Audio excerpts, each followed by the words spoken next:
You have been involved in a legal matter involving this issue of gender and pronouns, and I want to break this all down. Let's just start, Deborah, from your perspective, when this started to become an issue for you as a teacher, when you realized that you were going to have to do something about it to protect yourself.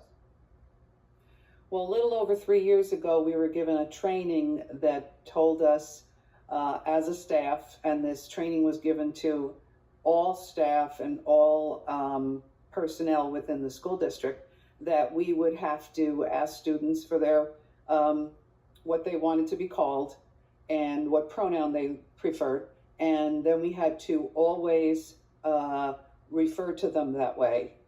And then we had to also not or never tell parents what was going on in the school if they were being spoken to with these pronouns in any way, shape, or form. So that was the beginning of it, and that was a little over 3 years ago. And I knew when I heard that training, I basically went back to my office, my classroom, and wrote down some thoughts. I still have the paper, and I just wrote, I can't lie. I'm not going to lie to kids, and I'm not going to lie to parents.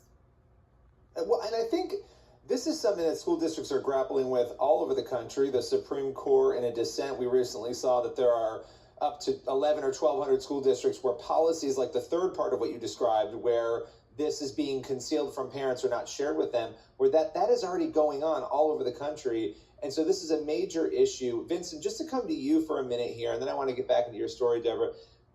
I mean, you've heard many cases. You guys at ADF have dealt with cases like this. What goes through your mind as an attorney when you hear what she just described as a policy that is required of teachers? Well, I mean, schools can't force teachers to keep important information from parents. That's the message from this case and what we've pushed in other cases. You mentioned the Wisconsin case, and we're hoping that it gets more attention, these issues nationally, because it's not isolated to Harrisonburg, Virginia. It's not isolated to any one community. We represent educators across the country who are objecting to these sorts of policies.